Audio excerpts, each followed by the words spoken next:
Some stories are not hidden because they are untrue, but because they challenge powerful systems. Behind wealth, influence, and global connections, there exist files that continue to raise serious questions. Today on Spaceuniverse, we take a closer look at the Epstein Files, a case surrounded by documented records, unanswered details, and a public demand for transparency. This video focuses on verified information, publicly available reports, and the larger implications behind one of the most controversial investigations of our time. Jeffrey Epstein was an American financier whose life story presents a striking contrast between outward success and hidden criminal behavior, making him one of the most controversial figures in recent American history. Born in 1953 in Brooklyn, New York, Epstein grew up in a middle-class family and attended local public schools before eventually studying at college, although he never completed a formal degree. Despite lacking traditional academic credentials, he proved to be intelligent, confident, and socially skilled, traits that later helped him enter elite circles.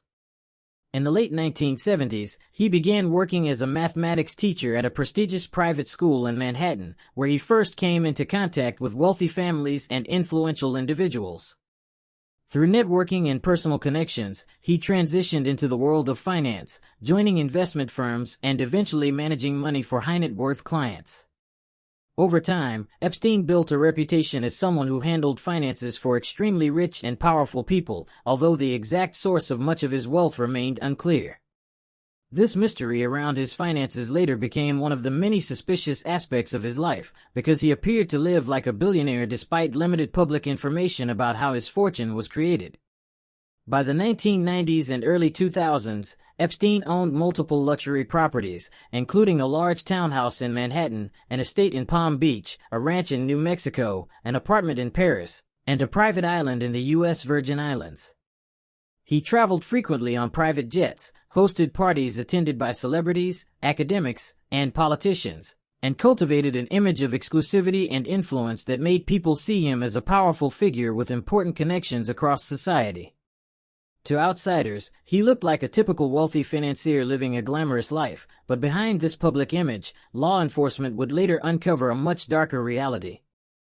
According to later investigations and victim statements, Epstein had for years been using his wealth, status, and properties to create a system that allowed him to exploit vulnerable young girls. Recruiters were allegedly paid to bring teenage girls, sometimes as young as 14 or 15, to his homes under the pretense of offering massage work or small jobs for easy money. Once there, many of these girls reported being pressured, manipulated, or coerced into sexual acts. Some were paid cash afterward, which investigators say helped Epstein maintain silence and continue the cycle. Over time, this system allegedly expanded, with certain victims being asked to recruit other girls, creating a network that brought more minors into contact with him. The abuse was reported to have taken place in several of his properties, including his homes in Florida and New York, and sometimes during travel on his private aircraft. What made the situation even more troubling was that Epstein's wealth and powerful social circle seemed to protect him for years, as early complaints did not immediately lead to strong legal consequences. Local authorities received reports as early as the mid-2000s, but complex legal negotiations and plea agreements allowed him to avoid severe punishment at first. This combination of money, influence, and legal maneuvering created public anger later on, as many people felt that he had been treated differently from ordinary suspects. As more victims came forward and journalists began investigating, a clearer picture emerged of a long-running pattern of exploitation that had been hidden behind luxury, connections, and secrecy. By the time federal authorities reopened the case years later, Epstein was no longer just seen as a mysterious financier but as a central figure in a major criminal investigation involving sex trafficking of minors, abuse, and possible assistance from associates. His story became symbolic of how wealth and power can sometimes shield wrongdoing for long periods, which is why his name eventually became linked not only to the crimes themselves but also to broader questions about accountability, justice, and how the legal system handles influential individuals. As allegations against Jeffrey Epstein slowly began to surface more publicly, the situation moved from quiet rumors to formal investigations, marking the beginning of serious legal trouble for him.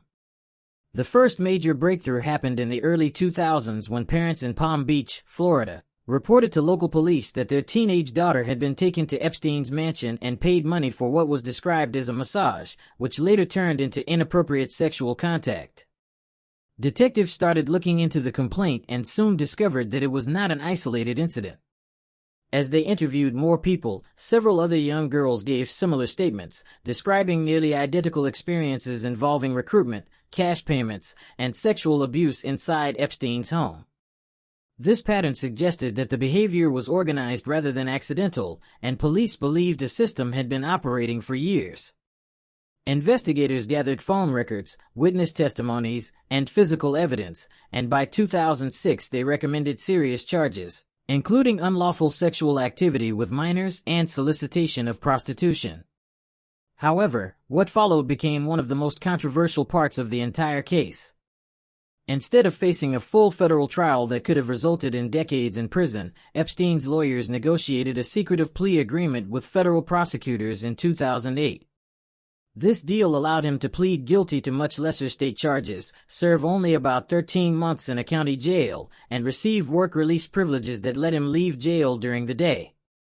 For many people, it appeared that he was treated far more leniently than an average offender would be, especially given the number of victims involved. Even more troubling was that the agreement reportedly protected some of his potential associates from federal prosecution, and many victims were not properly informed about the deal before it was finalized. As a result, the case became an example often cited by critics who argue that wealthy and powerful individuals sometimes receive special treatment within the legal system. After completing his short sentence, Epstein returned to his luxurious lifestyle almost as if nothing had happened, continuing to travel, host guests, and maintain relationships with influential figures. For several years, the case faded somewhat from national headlines, but survivors continued to speak out, journalists kept investigating, and public pressure slowly built. Eventually, new evidence and renewed media attention led federal authorities in New York to reopen the case. In 2019, Epstein was arrested again, this time on federal charges of sex trafficking of minors and conspiracy. Prosecutors alleged that between the early 2000s and mid-2000s he had abused dozens of underage girls at multiple properties and had paid them to recruit others, effectively creating a larger network of exploitation. During searches of his homes, law enforcement reportedly seized hard drives, photographs, CDs, documents, and other materials that would later become part of what people now refer to as the Epstein Files. These discoveries significantly strengthened the government's case and showed that the investigation was much broader than before.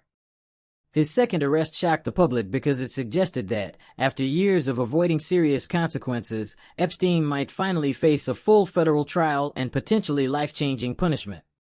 At this stage, the story was no longer just about one wealthy man accused of misconduct. It had become a major national scandal involving questions about justice, privilege, institutional failures, and how such crimes could continue for so long without stronger intervention.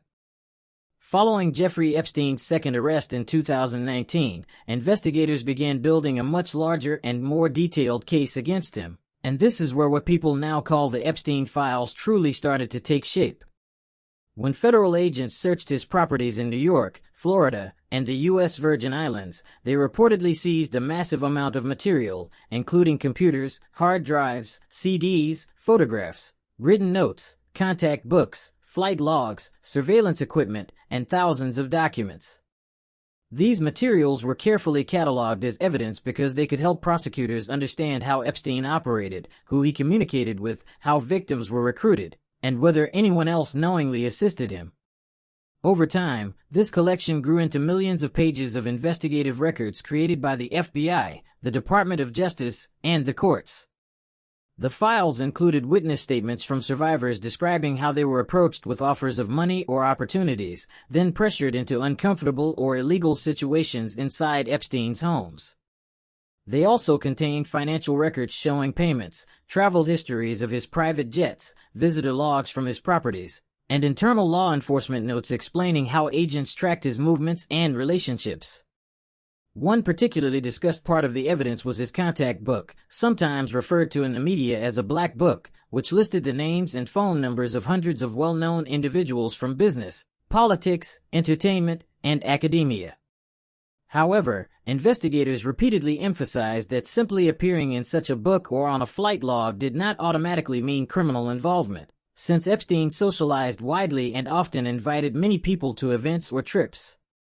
Still, these connections increased public curiosity and suspicion, leading to intense media coverage and widespread debate about who might have known about his behavior. As court proceedings continued, many of these records became part of legal filings, depositions, and lawsuits, which slowly entered the public domain. Later, under growing political and public pressure for transparency, large portions of these materials were officially released or unsealed, allowing journalists, researchers, and ordinary citizens to review them. Some documents were heavily redacted, with names or sensitive details blacked out to protect victims' privacy and prevent further harm, while other parts were withheld for legal reasons. The release process itself sparked controversy, as critics argued that too much information was hidden, while officials defended redactions as necessary for safety and fairness.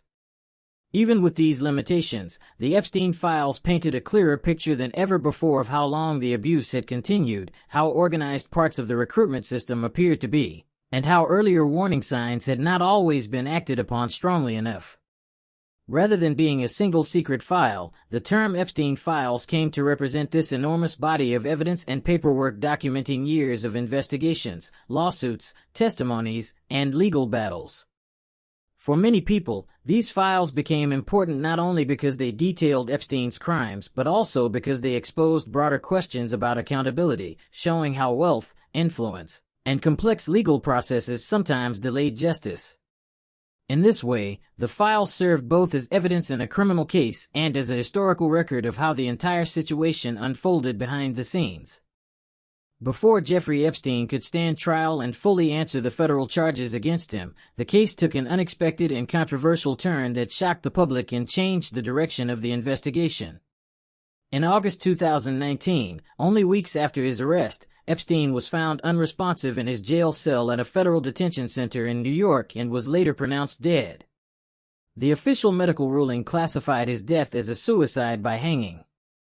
However, because he was such a high-profile prisoner facing serious charges that could have implicated others, many people immediately questioned how this could have happened under strict supervision. Reports revealed that security cameras near his cell were malfunctioning, some guards were not following regular check procedures, and there were lapses in monitoring on the night of his death. These failures fueled widespread suspicion, public frustration, and numerous conspiracy theories, although no conclusive evidence has been presented to officially contradict the ruling. Regardless of the cause, his death meant that he would never face trial, never testify in court, and never be cross-examined about his activities or connections, which left many victims feeling that full justice had not been achieved. Even though Epstein himself could no longer be prosecuted, the legal process did not completely stop. His longtime associate Ghislaine Maxwell was later arrested, tried, and convicted for helping recruit and groom underage girls, showing that the broader network around him was still being investigated. Meanwhile, civil lawsuits continued against his estate, leading to financial settlements for many survivors.